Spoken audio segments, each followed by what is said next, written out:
what do you think about the Laker team now? Do you follow the box scores of the games every day? Just the Lakers. You're kidding. That is really a compliment. I was pleased to see you smile at the top of our show, because once the game starts, you have a game face. You don't smile much out there. I don't think you have to do things for money anymore. Correct. What's up, Laker fans? Welcome to the Laker Film Room Podcast. As always, I'm your host, Pete Zayas, joined by Darius Soriano of Form Blue and Gold. Today we have a very special guest. We've all seen some of the pictures of Julius Randle and his pretty amazing body transformation, and the gentleman that we have with us tonight is very much responsible for that. It's celebrity trainer Amoila Cesar. Amoila, thank you so much for joining us. How you doing, man? I'm doing great. Thank you guys for having me. Absolutely. It's an honor to have you on. So let's get right into it. I'm curious when Julius approached you to work out this summer, how did that happen, and what were some of the goals from the outset that you guys set at the beginning of this process? It was actually pretty funny. When Julius reached out to me, he didn't have my direct contact, so he reached out to me through Instagram. So it was kind of rare and weird. A guy sending me a DM saying, "Can I get your number? I want to work out with you." At the time, it's funny. I almost ignored it. I didn't think it was the actual Julius Randle. I thought it might have been a fan page or something like that. And then I saw that he was verified, so I said, "Okay, let me give this a little chance." And we basically linked up through Instagram. He saw some of the work that I've done before with celebrity trainer Johnny Stevens. He's known as the Dribble Too Much on Instagram. He's very big on Instagram when it comes to ball handling. He saw the job that I did with him, and he was a fan of my work. So when I met Julius, I met him back in, I want to say June. The guy was dedicated. I told him to meet me at a location. He met me there. He went over some of his goals. One of his biggest concerns was, dropping down, getting his body fat down to 6%. Now, honestly, this was before I even had any notice or any notification about the demands that Magic Johnson put on the guys. So I really didn't know the severity of it at the time. But when I saw him and went over his body composition and looked at his frame and saw some of his movements, I told him, like, hey, we can actually get this job done sooner than you think. You'll be surprised. And, 3 weeks later of us training, I posted his first progress picture, not expecting anything from it, and woke up the next day with a flood of different DMs and even making it on SportsCenter. So it was kind of cool. It was all surreal at the same time. So. Yeah, that had to be amazing for you, man. And yeah, that blew up. That was, all over my Twitter timeline and everywhere. Laker fans are hungry to know what the guys are up to over the offseason. And that was just, visual evidence of what was going on. You made an interesting comment there, though, in that you took a look at his frame and his body composition and said, hey, this is going to be something that we can get done more quickly than maybe your average person out there. What did you see within that made you think that? So when we first started, we did the hydrostatic test. We submerged his body underwater to kind of get a better feel to see where his body composition was. So when I looked at him, I like to kind of base the science into it. Obviously, when it comes to nutrition, is the biggest key. So when I saw that his kilocalories, he was burning around 2,500 or more calories at a given stance, his BMR, basal metabolic rate, it kind of helped me get an understanding of how to direct his diet. And knowing, breaking down the numbers of how many calories to fats, to proteins and everything, it was kind of easy. His BMR was higher than most guys that I have when I begin with them. And knowing that, I knew that he would drop quickly. I knew that his metabolism was working great. And his movements, he was used to certain workouts, but there were a lot of things that we did have to learn. We had to improve on his mobility. We had to improve on a lot of different things, especially his hips.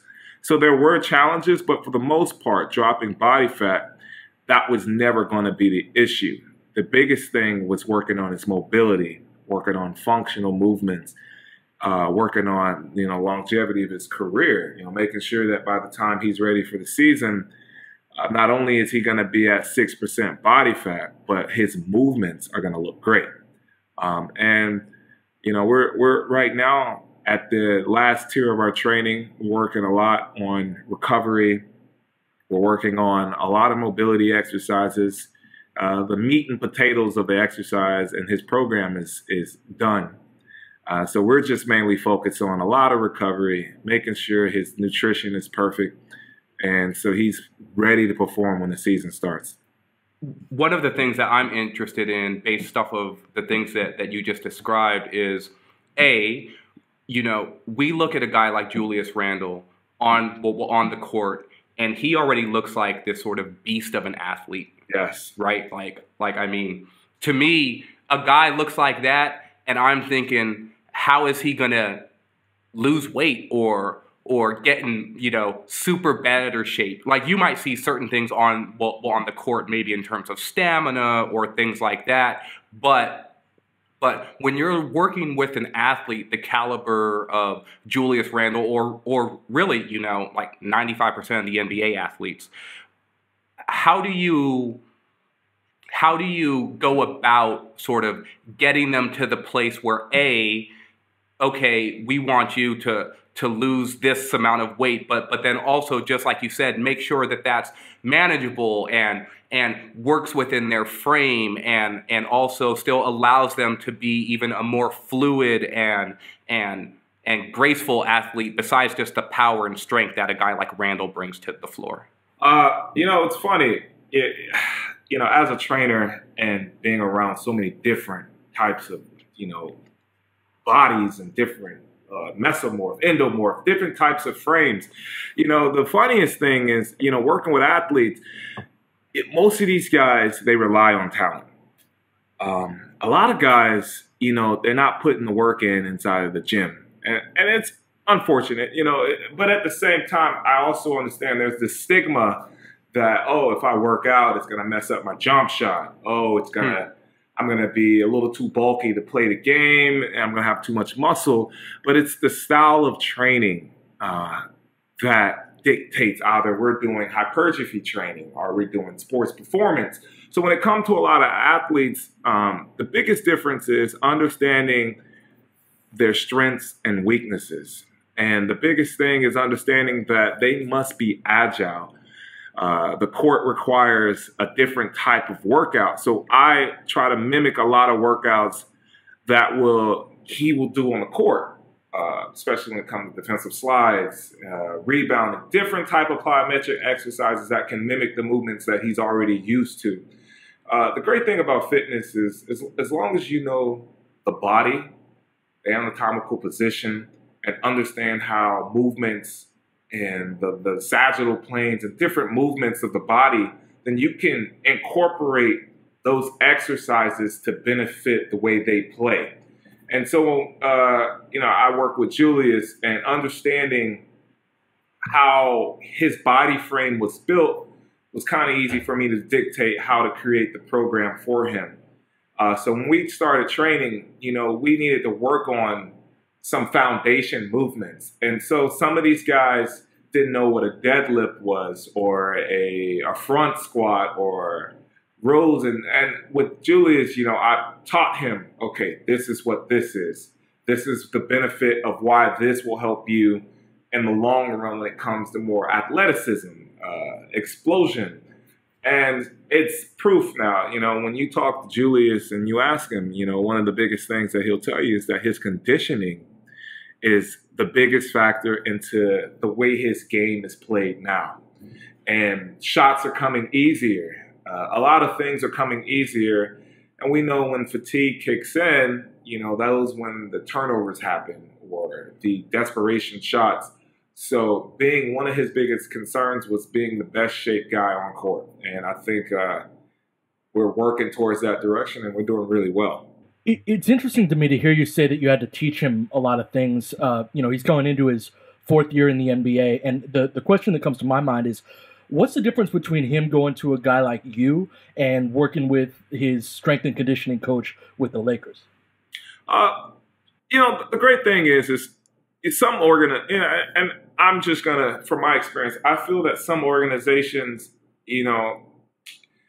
make it more of a voluntary thing, more of a strict routine. I believe I've heard rumors that, Miami, the Miami organization, they're very strict on these guys are getting in the gym, and there's no big difference. I think one of the things on why Julius decided to work with me this off season was because of the relationship that we created. I think previously he's heard about how, jovial I am and how the workouts are a little bit more open-minded and a little bit more unorthodox.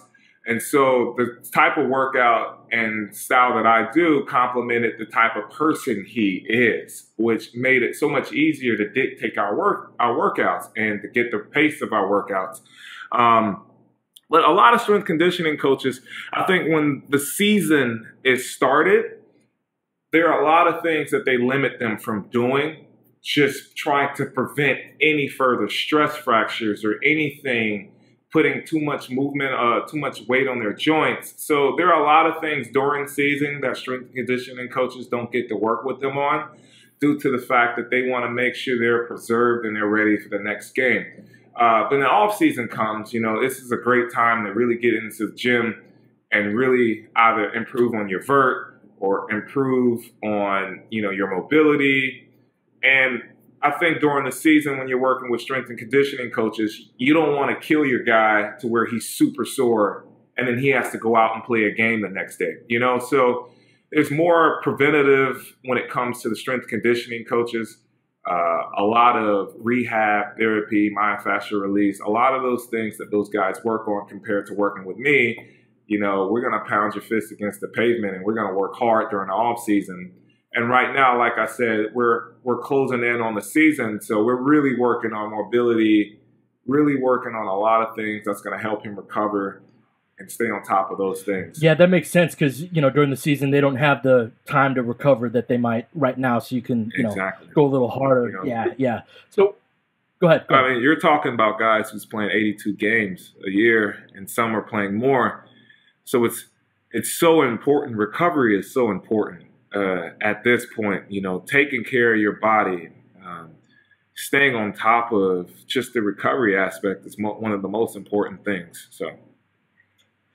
You mentioned during your answer that you have you have an open mind regarding your workouts. So one of the things that a lot of Laker fans got a good chuckle about was Julius is in an alley, and I don't know if you remember if he was working with like a medicine ball, but I heard the Rocky theme in my head, right? I was like, and we were eating all of that up. Kind of, can you talk a little bit about maybe some of your more unconventional methods and what you're going for? Yeah, I'm from Florida, and I'm from a place called West Palm Beach. But where I'm from, we had the old school iron, man, the old school gyms. I wasn't fortunate to, now that I'm out here in LA, to have such luxury gyms. And so it was funny when he posted, I actually posted that, and a lot of people made fun of that, and they were just like, "Oh, he's working out behind a trash can. What kind of workout is that?" It was hilarious to me. I actually thought that was super funny. It's not about the equipment; it's about the trainer that you're with, and it's about the person that you trust in.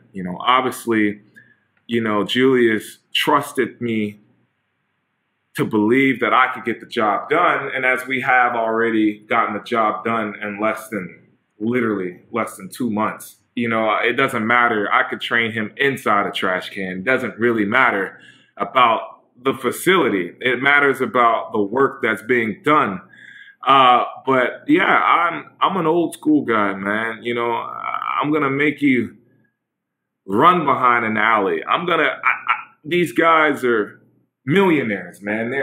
Sometimes they need to be humbled. They have to sit back down. They got to understand where they came from. I try to find that edge on their shoulder.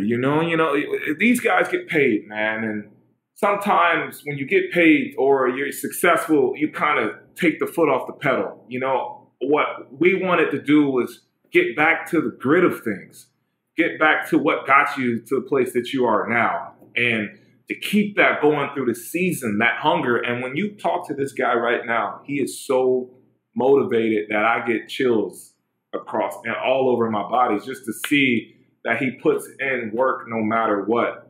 Just to give you an example, he wanted to go to Miami and to celebrate his wife's birthday, his now wife's birthday. And he called me and said, hey, man, I'm going to be in Miami in a few days. I need to keep working out, man. Let's do it. And I'm like, hey, I'm with you, man. As long as you're motivated to continue to go, I'm with you wherever you want to go. And we're in Miami celebrating his wife's birthday. And this guy is up at crack of dawn, working out. I mean, just putting in work no matter what. So that's the type of guy that we're dealing with now. And he's motivated more than anything. But I thought the trash can was super funny. I actually read some of the comments and I smirked a little bit because I also knew that these guys have no clue what's about to happen. So, you know, it was funny. Yeah, man. You never read the comments, man. It's never a good idea. You keep doing what you're doing. I'm fired up right now just listening to you, man. And that, like, that leads me to ask, you know, how much of this is mental? How much of this is getting that guy, that, you know, premium, incredible athlete to be like, yeah, you're my guy, and yeah, I'm going to commit to this? I mean, half the battle is mental, you know? It's just showing up is the hardest part, you know? And a lot of people don't show up in life, and just getting to that point where you make a commitment to your mind that this is what I want, and I'm willing to do anything to achieve it. And you know, when I met Julius, you know, I had a sit down with him before we even trained. You know, I like to go through a body composition. I kind of like to know where his mind is. The biggest questions that I ask him is, what's your motivating factor? You know, and what feeds you? What's going to get you up at 5 in the morning every day? What this guy gets, and just to tell you how motivated he is, he gets up every day at 5 and drives an hour and more to come down to North Hollywood to train with me every single day. And he never complains about it once. That let me know that he was super motivated. But when I asked him that question, the biggest thing he said, he looked at me and said, my son is what's motivating me. It's not contract year. It's not about what the Laker has going on. It's about his family. And that's one of the things that I love about him, because you could take a guy's career away, but you can't take a guy's family. And that means so much more for him, and he's willing to fight for everything for his family. And that's what I love the most about this young man, is that he's an actual man at a young age. And so he puts in the work every single day, and that's the force behind him on why he's continuing to strive to be great. No, you know, that's great to hear from you as well, because that's something that's sort of been said about Randle behind the scenes as well, is that, you know, that he's dedicated to his family, that he's not one of those sort of out on the town sort of guys, that he's about the work, that he's about trying to be the best player that he can be. And I think the work and sort of that transformation that we've seen this summer, I think sort of speaks to that mentality. And it sort of shows how at the essence it is for him. So like, personally, I can't wait to see this guy like on the floor and kind of see how all of this work translates, because you know, like, I'm a firm believer that this is a players' league, and it's the work that they put in that is going to drive the league forward, and I want to see all of these guys succeed. So seeing him put in the work, I just want to see it, you know, translate for him, and I'm sure that as a trainer, that's something that is in the back of your mind too, right? Just like you said, he's driving at 5 in the morning every day, but you're right there with him. And so I'm sure on some level, when you see him on the floor, you kind of got that little, maybe that little Mr. Miyagi smile behind the scenes, right? Like, look at this guy doing the work, and you take pride in that success too, right? Yeah, it's a blessing, you know, and I take a lot of pride in that. I mean, any outing he has, I'm going to show up. It's a great thing to see your work, you know, not only just to see it physically, but to watch this person perform, and to also for him to pay homage to the fact that, you know, his game has elevated due to our training, you know, and that means a lot, and that says a lot, and that's a motivating factor for me as well to continue to keep just putting out good work for these guys. You know, I'm dedicating hours and hours and hours and sleep and a lot for these guys, and not even to complain. Like, I love it. Like, it's my job. It's my passion. So to see something I love translate and make people happy, and not only just that person directly, but indirectly to everyone else, you know, the love that the Lakers have given me as well is amazing. You know, Lakers have they're an amazing fan base. You know, these guys are ride or die, passionate. So I love it. I want to get to something that you mentioned earlier. You said that in one of the first conversations that you had with Julius, that he mentioned that he had a goal about 6% body fat, and sort of this was before you had heard the proclamations that Magic Johnson had made. But I was wondering, so obviously you're working with the player every single day, but when he's tied to an organization the way that Julius Randle is, do you have any dialogue with the strength team or the training staff with the organization to sort of make sure that you're working within certain parameters? Or because it's the off season, it's just full go, you're on your stuff, we're going to do it, and that's off to the side? Yeah. Since it's off season, no. I haven't had any direction or anything. Honestly, you know, Julius, obviously, you know, the Lakers organization have seen what he's been doing. And when they saw his work, you know, they honestly just said, hey, keep going to him. You know, don't, nice. If it's not broke, you know, don't fix it. Like, hey, just keep working with him.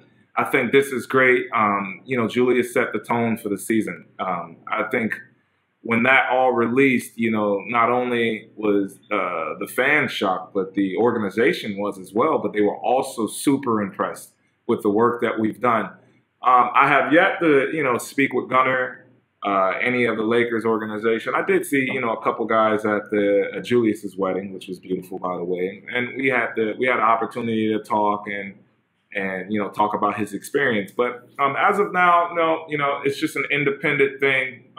You know, Julius has also mentioned that he's going to continue working with me throughout the season, also working with the strength and conditioning coaches at the Lakers facility as well. So I know eventually, you know, our paths will cross, and we'll get to sit down and have this conversation as well. So yeah, that sounds exciting. Yeah, and I've heard from some, you know, friends that cover the team and whatnot that you've, you know, made an impression, even if they haven't reached out yet. Like they definitely know who you are and the work that you're doing. So that's exciting, both for him and for you, man.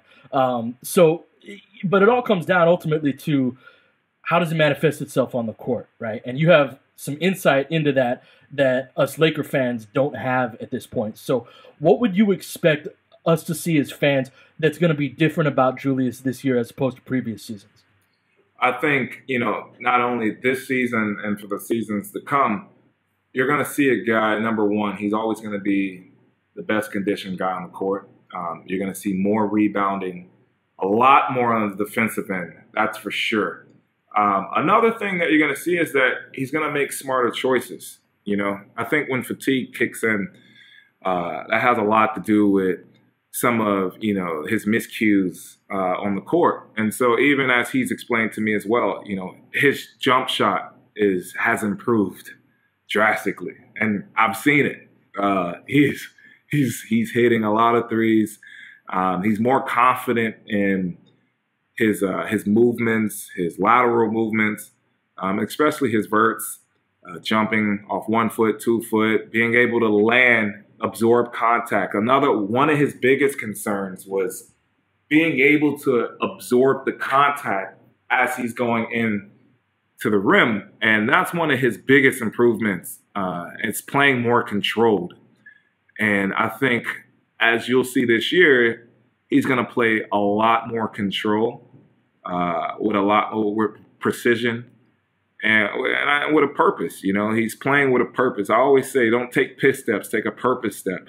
Everything that you do has to have purpose, and don't half-ass it. You know, give 100%, get down and back 100%. If I see 80, we do it over again. It's just give me everything that you have until that buzzer goes off. And so that's what you guys are going to see. You're going to see a blue-collar player who's willing to do anything to see his team win. So that's what we're going to see.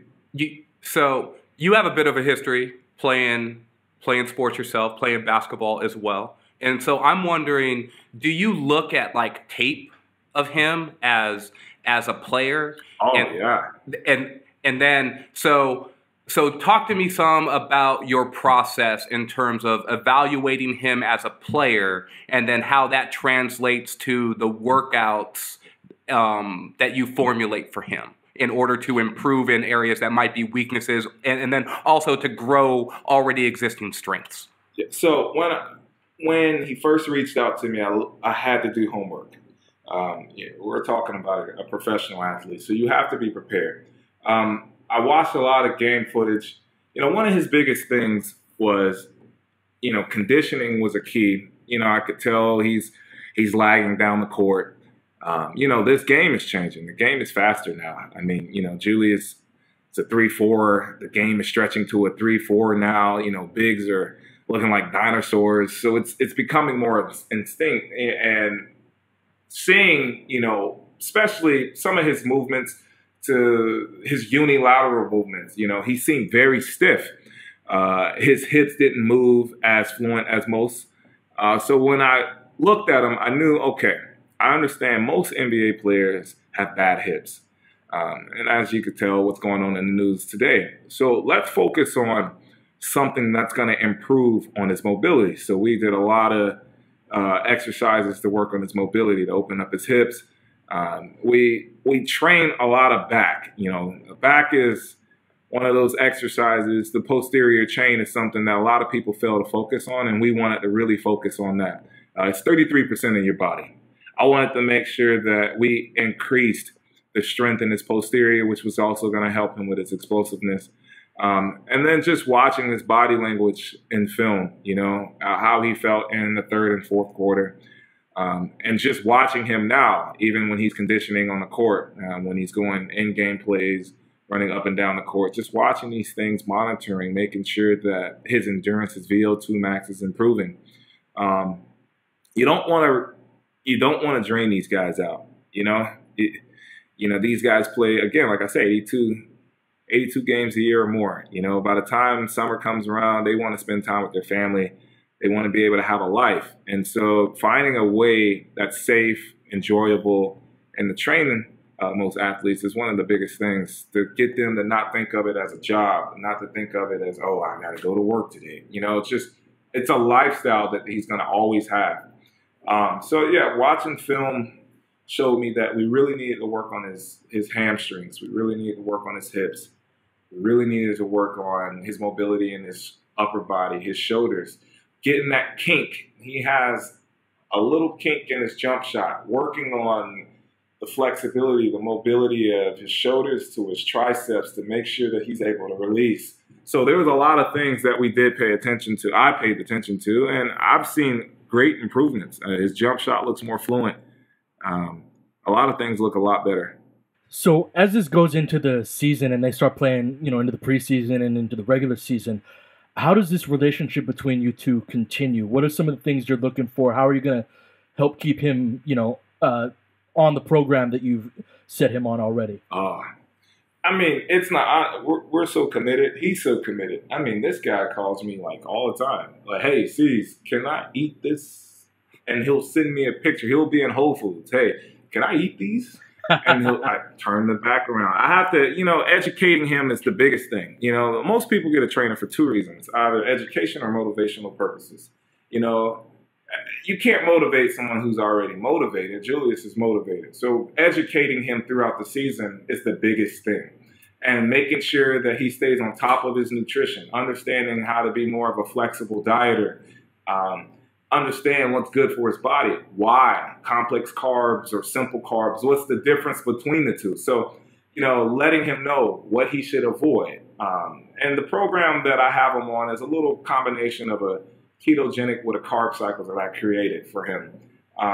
And teaching him how to do this and be efficient without me was the key. So our relationship is only going to get better because he believes in me and he believes in the process.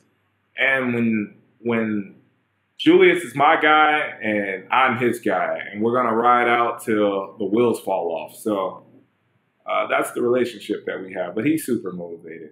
That's great, man. I was hoping you could zero in a little bit more on the nutrition component. You mentioned kind of, in a general sense what you've got him on, but can you get a little deeper into that? So we when I first started, we wanted to figure out a way to drop the body fat, but in the safest way as possible. Now, ketogenic is a very extreme program where it's mainly fats. You basically eat 85% fatty foods, like avocado, nuts. You decrease the protein. Now, the great thing about keto is that obviously you'll see great changes. But the moment you go into ketosis, and if you're not used to that, we're talking about a carb lover now changing carbs as his main fuel source and bringing fat as his fuel source. And that's hard for a carb lover to do that overnight without being irritable, without the immune system breaking. So I created a combination of a ketogenic diet with a carb cycle. But the carb cycle, we only focused on wild rice and quinoa. So, we stayed away from a lot of different grains, no white rice, no brown rice, a lot of different things, a lot of nightshades we avoided, a lot of peppers, anything that causes inflammation, we try to avoid. And we did that for the first 6 weeks. On the 5th week, this guy was a whole new person. His body was completely changed. And then from there, I slowly started to cycle him back into his everyday routine, but a healthier version, understanding that by the time the season comes, and these guys travel a lot, that the keto diet would be very hard for him to do as he's traveling from city to state to country or wherever he's going to be. And we slowly implemented back into the foods that he started to love, but a healthier version. No, that's amazing stuff, man. I'm so pumped up listening to you, man. Can you tell our listeners, where to find you and where you train us regular folks too, right? Yeah, I train. I train the weekend warriors. I train anyone who's willing to make a change in their life, and that's what I love about my job. I have read the testimonials at the site. Like I'm just gonna say that I mean, in doing research for this, I've seen like the everyday folks, and when you were talking earlier about like motivation and education and sort of the breakthroughs that you have with people, I find that to be one of the most interesting parts of the work that you do. Obviously, there's like the unconventional methods and like but the connection that you make with people in order to get them and keep them motivated. I've always thought that buy-in is like the crucial part of training and athletics is getting and maintaining buy-in. And It seems like you're doing a great job with that, man. Yes, thank you. It's it's the retention is the biggest thing as a trainer. I'm not to sound conceited or anything, but when growing up and when I was born, I just had this ability to bring out the best in people, either if I'm going to make you smile or if I'm going to make you more motivated when it comes to training. And I think that's the biggest key to being able to work with, guys as Julius Randle and DeMarcus Cousins and so many other athletes like these guys who've been around the best of the best trainers, the best of the best everything, to keep those guys motivated. It just takes an ability to be able to relate to your guys. And so, like again, I train not only just these guys, but I train everyone. And you guys can find me at myexobody.com. That's my website. I do a lot of online training. I've helped hundreds to thousands of different people transform their body. You can also go to my Instagram page. It's Amoila_Cesar, my first and last name _ again, myexobody.com, EXObody.com. So give me a check, or if you want anyone who's looking for help, I'm willing to help. Fantastic. Well, you got me ready to sign Julius to a max contract right now. So you know what you're doing on the motivation end, and the pictures show you know what you're doing on the technical aspects. So Amoila, thank you so much for joining us, man. This is a great interview. Thank you. Thank you, guys. All right, that's all the time we got for this one. As always, I'm Pete from Laker Film Room, joined by Darius Soriano from Form Blue and Gold, and we'll catch you guys next time.